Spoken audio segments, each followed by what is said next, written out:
Welcome to another episode of Start the Week with Wisdom. I'm your host, Bridget Burns with the University Innovation Alliance. And I'm Doug Lederman, editor and co-founder of Inside Higher Ed.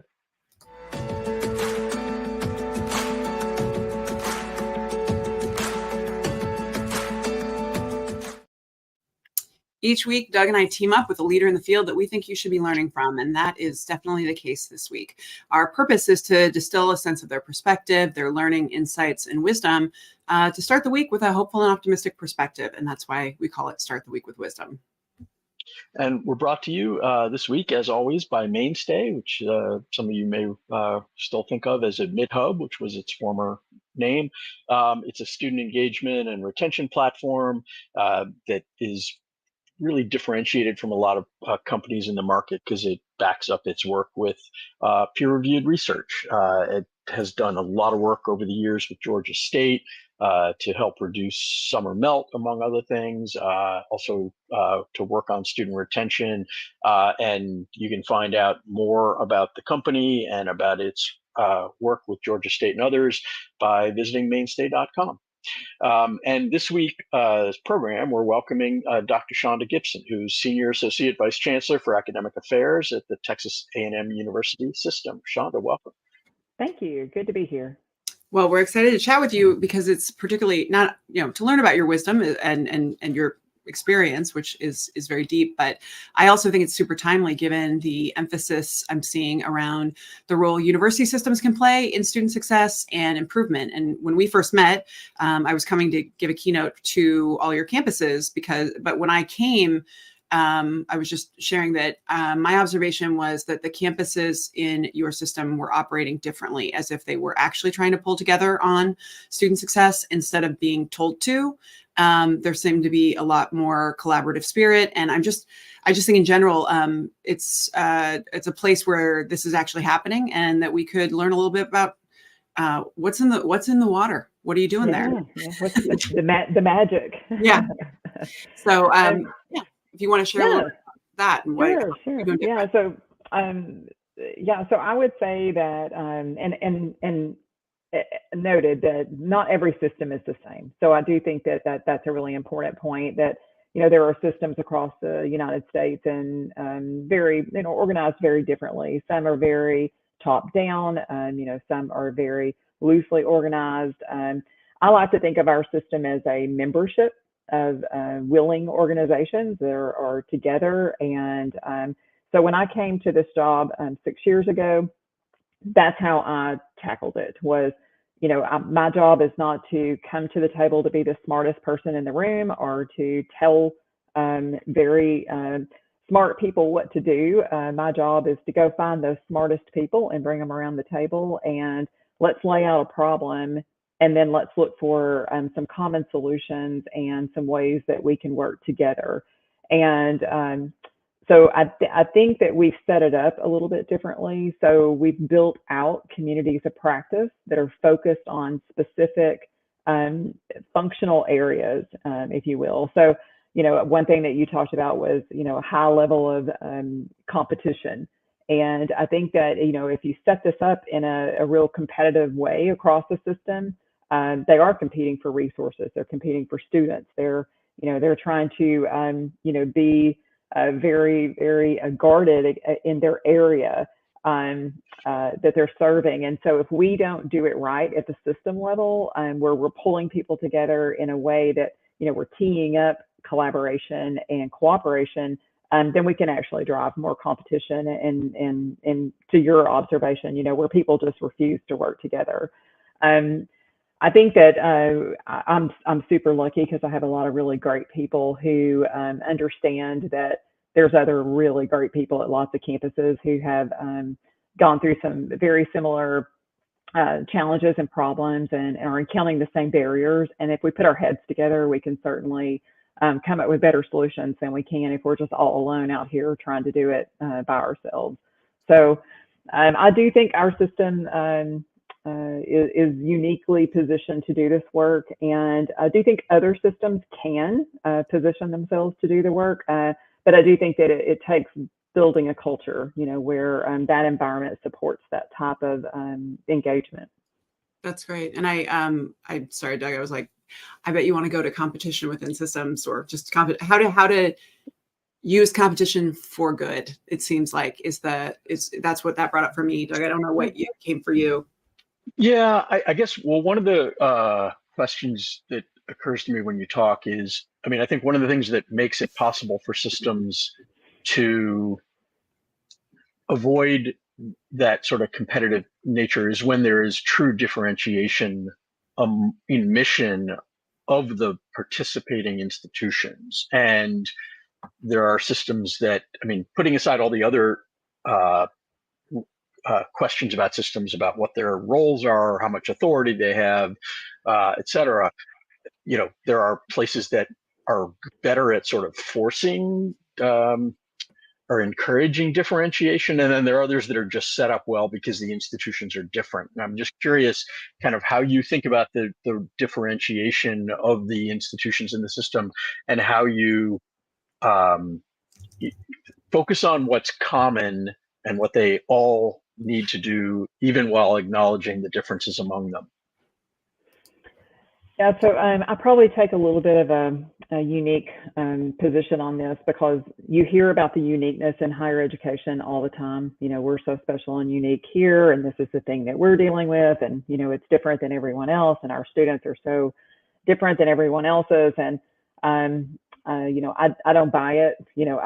I think that we have way more common problems and issues that we're dealing with than we do this unique thing that we need to really get focused on and be guarded of. In Texas, I'm working with 11 universities across the entire state of Texas that range from 2,000 students to 80,000 students. Campuses that are focused on just a 2-year completion, all the way to doc level, multiple doc awarding student focused campuses. And every geographic region has some very unique things, pockets of differences that are there that do present very unique challenges. But I would say if you move to another geographic area, they've got just as a unique of an issue that they're dealing with as well. But the bottom line is this: in Texas, we have 4.2 million people that have some college and no degree. And so for me, that's what drove me into this work was, how can that be? That we have that many people in a state who started something and didn't finish it, and then we sort of play it off like it's the student's fault. And so that's where I've done a real deep dive with our campuses, is flipping that conversation to what can we do better? Where have we failed our students? Where do we have policies and procedures and practices and issues? And so that begins to erode that competitive lens that we were just talking about, because now we're talking about, are you fighting for 4.2 million students across 11 universities? Okay, I don't think we have a high level of competition then. If we got them all, we couldn't serve them. And we even, we broke down some data, and one of the early conversations with enrollment management, for example, was, if we look at 5 years and we just get a snapshot of how many students came to us and then left, it's about 80,000 students that we need to get back and get completed to some sort of credential. And those 80,000 students, we could open a whole new university. So I look at it like that. So when we start talking competition and we start talking about all this uniqueness, I'm still here saying, I think we need to be fighting for the students that we're just not serving well in the first place. And so, let's get there and focus on where we do have these common issues. That one for me is one of the biggest ones, especially when you think about equity implications and the data that show that we have pockets of students who we're just not serving well. Yeah. So I'm going to yes and I actually think you're both. I think you're both right. Because when I think differentiation, I think about when systems are excellent, they are extremely clear about each institution's job to do. Yeah. I don't know that always happens. I think that you have a lot of systems, or you have a lot of governing entities that, don't get in trouble, do a good job, move up in the rankings. I'm going to look at a couple. You look for the signals that you're doing well, because often you are dealing with publicly appointed, but not professionals who are trying to, oversee these really complicated things that do really good things, but their guardrails are, when there's a foot fault. And so I think that not always do systems give the job to do clarity that we need. But the other is that I agree with you that all campuses have the exact same problems. And yet we actually don't need them all doing the exact same thing. Right. But the competition comes in around the things that trigger jealousy, which I still believe is the most powerful force in higher ed. There's a certain number of microphones, a certain number of resources. And unfortunately, right now, with the anxiety around enrollment, there is a trigger around students as a place of competition. But if you're clear about your job to do in terms of, we offer these things, we serve this community, we provide these things, we serve these students, I think that part is where I think alignment between exactly what both of you were saying. Yeah, especially when, and again, I think where you started, Shonda, in terms of focusing on that some college no degree population. I mean, as soon as you turn the attention to that population, as you said, a lot of the we're dealing with a shrinking number of rising 18-year-olds just falls away, and that's where the differentiation and the competition tends to be most acute in a lot of places. And so I think I am curious, like, how have you do you feel like you are succeeding in getting many, if not most, of the institutions to focus on that population more than they have in the past? I mean, I'm assuming that the flagships, as is the case in most places, they're pretty focused on the 18-year-olds. But you've got a bunch of other campuses that don't necessarily need to, if you can get them to move in that direction or encourage them to move. Yeah, I think there's always going to be a need to focus on that, building that strong freshman class, and serving that student population that wants to come to your university and live there and have that that very unique freshman experience and 4 years and really live there. And I think that is your 18 to 24-year-old student. But then you've got this other pocket of students that they are forgotten at most campuses, and they just have not had the attention that's been needed on reskilling, retooling, setting them up for social and economic mobility in the future, because our universities just haven't been well positioned to be flexible enough to take care of that student. And that's where we see the biggest opportunity. And to your question, we have made huge strides in this area. I would say 6 years ago, you could probably ask any enrollment manager, and they would say, we have a specific focus on building a strong freshman class. We have done a lot of work in the space of transfer, and acknowledge that we have a lot of work that we can still do there, to clean up that pathway into our university. And then we've got some really good stuff going on in grad recruitment and enrollment. So there's our three real pockets, where we focus. And I think the fourth one that really had little to no attention was on this recovery of students who had previously come to us and now are stopped out, need to get back and get a degree completed. We've done intensive work in this space over the last 5 years, and really done a deep dive around, investigation of our own policies and procedures and practices, and what barriers have we put up. If you look at a university website today, you'll find, a button that now says, I'm a returning student, and I think 6 years ago, you wouldn't have found that. Even 3 years ago, you probably wouldn't have found it. But they've really made great strides in that space. And I have a university right now that would tell you that they would have had declines in enrollment had they not been focused on this population over the last 2 years. So I think we've made really good progress, and we've got a really good story to tell there that I would love to. Is one of my most proud things that we've worked on across our system. So, Well, I mean, feel free to. I just love the idea of, my dream is campuses compete for this in terms of not numbers, but quality of experience for those students. Because Right. part of the problem is that you have these enrollment management decisions that are being made separately from the academic programmatic decisions.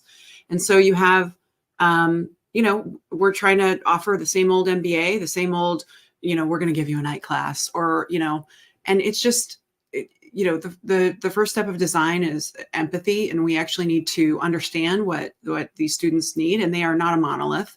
And the nuanced approach that's going to be needed to meet 4.2 million, no chance one university does it alone, no chance. But that's where the collaboration piece really matters, is, figuring out how many prototypes can you have in the field right now, trying to figure out, especially in the future of AI, how we adapt learners, how we evolve, especially when someone's in this particular demographic. So if it's a demographic, but anyway, I think it's great. And I love that you have encouraged campuses to pursue such an important critical need for the future without the shame, blame, banging them on the head. That I just feel like that's not the vibe that really seems to work. And that was what I detected when I came, was the campuses were actually united around a sense of urgency.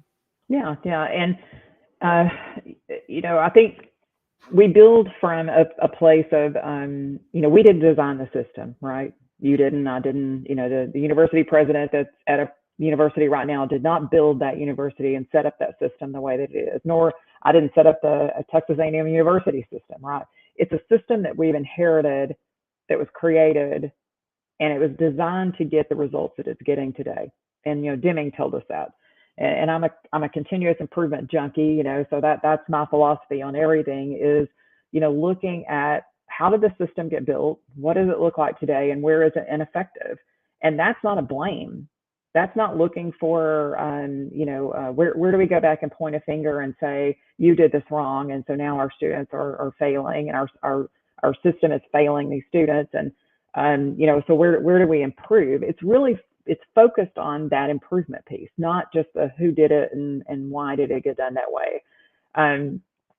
So I think doing it that way, it eliminates that thing that you're talking about right now, which is that sting of, oh, I've done all this wrong and I did it and it's all me, and I want to just abandon ship because it's too hard to deal with psychologically. I don't want to be blamed for everything that's going wrong in higher ed, but I do want to own the piece that today I can dig deep into our policies and practices, and I can see where we have barriers. And then I think as a leader, and this is one of the things I share with the groups, the hardest part is putting your ego to the side and saying, okay, this is not about me. This is not, it's not about like what you were talking about earlier about getting to the microphone and being the one to be able to speak. It's not about that. It's about me being able to bring 11 people to the table and get all of them to speak, finding their voice and positioning them where they can then inspire others to continue to do this work. I think that's the core of it. I think you've just segued nicely to largely where we wanted to go next. I know Bridget was just chomping at the bit to get you start talking about yourself as a leader, since that's what sort of this podcast is mostly about. But I guess maybe talk a little bit, if you could, about kind of well, before we do that, I guess maybe last question before we get to that is thinking about what you just described. What is it that you think people in positions like yours and other leaders in higher ed, what do we most need from them, and by extension from higher education as an enterprise right now? And as a leader, how do you see yourself going about bringing that about? What do you think sort of the country and learners most need from higher education right now? That's a big one. Well, I think today's learners require innovation. I think that's I think just the most obvious thing. And I think that we have to admit that our solutions that we were using yesterday are just not effective anymore. So everything that we are looking at, even historically, we're like, wait a minute, we just need something else. Because if we keep repeating what we've done, we're not making strides. So I think as leaders, we just first have to be honest with ourselves and don't gloss over that painful data that's out there that shows our pain points and our failures. As leaders, I think we have to be willing to own it. And, one thing, Bridget, that you've said several times when we've had, the opportunity to be in the room together is, I think you say it something like, listening to someone criticize you doesn't make that criticism true, right? So just because somebody said that doesn't mean now you got to get your ego in it and start fighting. It just enables us to listen and learn and grow, and so I think listening to the national conversation that's out there, that's how I take it right now, Doug, is like, just listen to what is out there and then we learn and grow from it. But we don't have to get defensive and, create some kind of marketing campaign to combat it, and I don't think that's the first answer. I am in a place right now where, I'm going to tell you my biggest strategic focus right now is on the impact of faculty.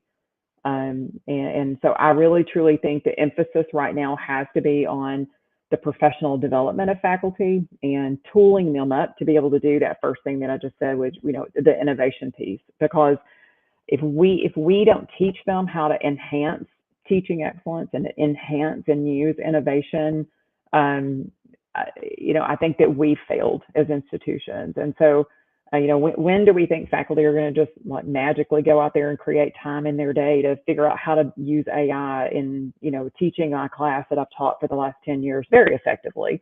But now I've got this, this AI thing I need to grapple with. And where's my example and my sample and ideas and, how am I supposed to have time to be able to grapple with all that? So that's where I see as leaders that we, first of all, I think we need to recognize that, faculty, I think, are the key drivers of change in higher education, inside the classroom and in the curriculum. And, to your point earlier, Bridget, the curriculum, the programs, the academic programs are coming from them. That's where the ideas are. That's where the connection to the market is. And that's where I think we need to spend some space, is how do we teach them to include high impact practices inside of a new academic program that you're developing, and think about the student that you're going to be working with. And it's not an 18-year-old, so how do you do all that when your whole experience in higher education was you went to school as an 18-year-old, you had a normal 4-year experience at a university, and then you were successful. You didn't have, all the barriers and troubles and challenges that these other students did. And then now you're trying to create a system, that serves these students well. And so we've just kind of built this circular logic there that doesn't work, So I think deep diving of faculty, focusing on innovation, teaching and training, and then the other one that I think is super important that's been left out of this discussion is department leaders. Those are the key people who, I think there's some research out there right now that says that 80% of decisions that are made at a campus are made by department chairs. Wow. So who's working with them? Who's helping them to see, how to do exactly what we want to do here, which is, serve a different population, morph ourselves and grow into what America needs in higher ed in the future. Yeah. I feel like it's like you've been inside my inbox or my head. So that's the stuff that's where our next projects are. I mean, this is breaking news on there. Good. Give me a call. That we're trying to work on this piece of that faculty should not have innovation done to them. There needs to be a process that supports a community practice and engages them in the experimentation, the vetting, the pressure testing, and figuring out what's the microdose for innovation for faculty that works, given that they don't have extra time. What is it, do you need to buy out classes? How do you do it? And what are the innovations that actually are ready to scale versus the things that get the hype and demand the headlines, but aren't necessarily going to work in a multitude of environments? We should follow up because we're about to launch a initiative with faculty fellows that's specifically about this, but I just in general, and then also the idea of going to the next layer down beyond presidents and provosts to deans and chairs, because the approach to innovation has to be different. It has to actually, our work is always start with the user in mind, start with empathy. And so we have to first understand them, and what they actually want, but instead of what we think they want.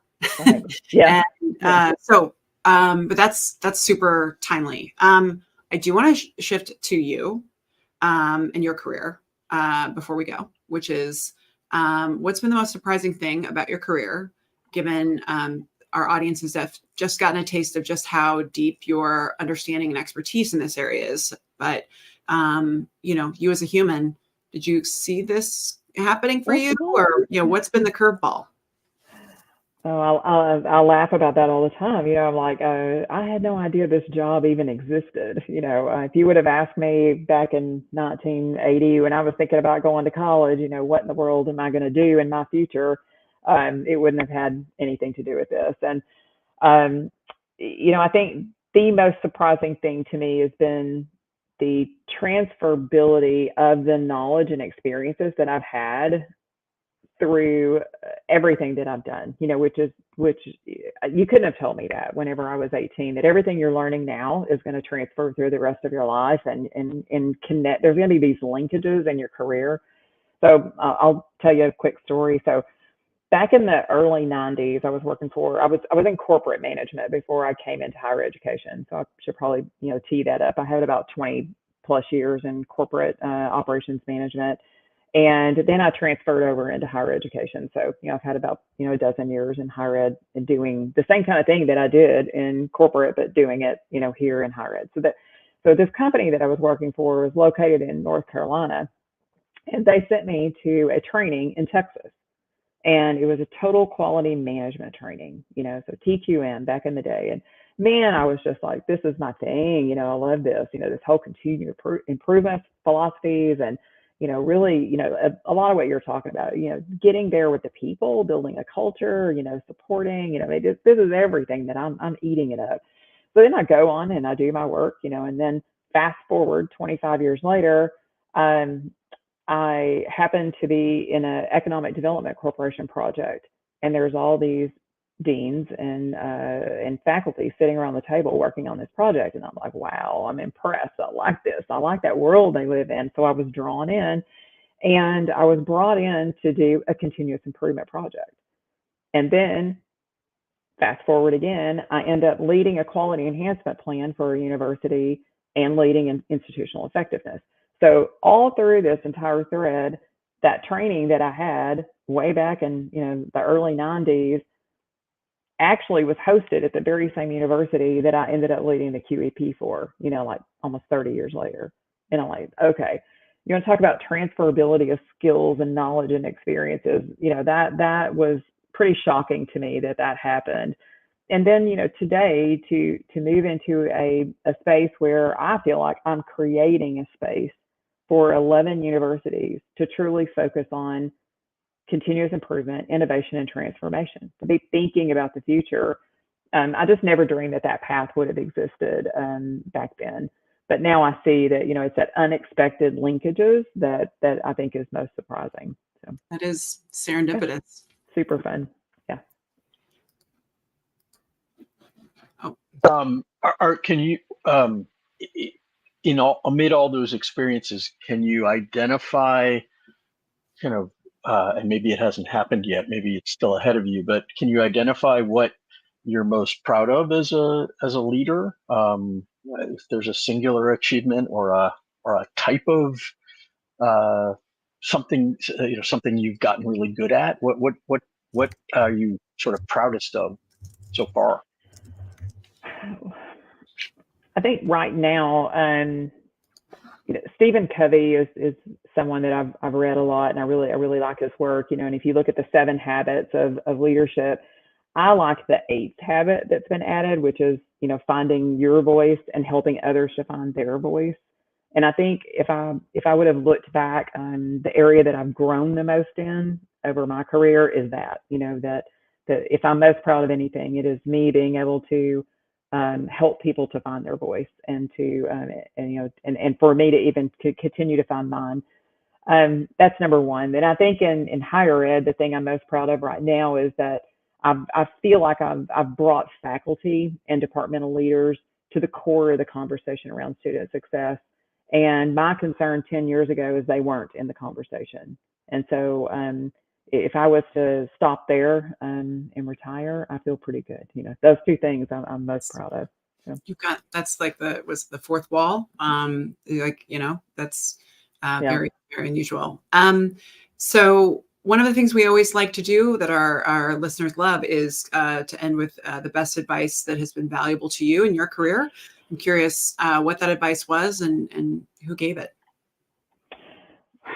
Well, way back, whenever I first started in corporate management, one of my old, bosses said, the best thing that you can do is avoid solutionitis.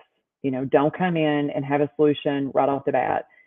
Dig deep for the root causes of whatever it is that's going on, and have a willingness to expose that, and then let's tackle it, blow it up and rebuild it, whatever we have to do. But avoid that solutionitis will help you along the way, because as a leader, you're not going to always be the one at the top. Oh, I've got the best idea. Let's do this, and so I've tried really hard to, keep that close as we've, as I've grown and moved into all kinds of different positions.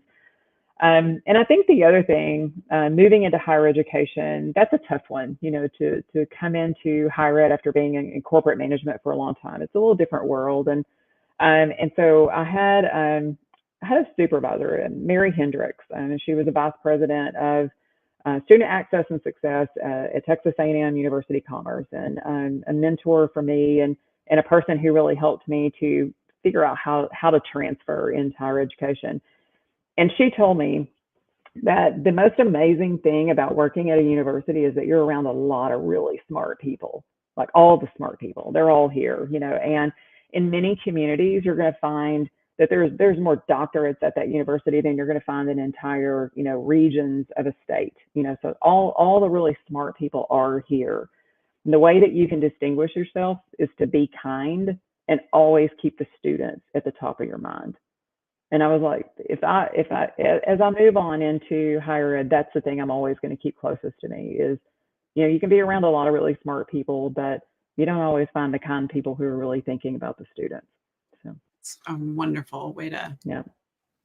I guess I was going to wrap there, but I do want to. I'm curious because of the perspective and bringing Covey in. Is there a leadership book that has been most valuable to you in your career that you or a book that you frequently you find yourself recommending the most when people are thinking about leadership? Yeah, Covey's work, any of that, I think that's really helped to keep me grounded. There is another book though that I've recommended to a lot of folks in the last couple of years. I accidentally met this guy, Dan Heath, and he wrote a book called Upstream. And it's, this different philosophy about don't get stuck in the cycle of responding all the time, try to back up and get upstream and figure out what the problem is to begin with.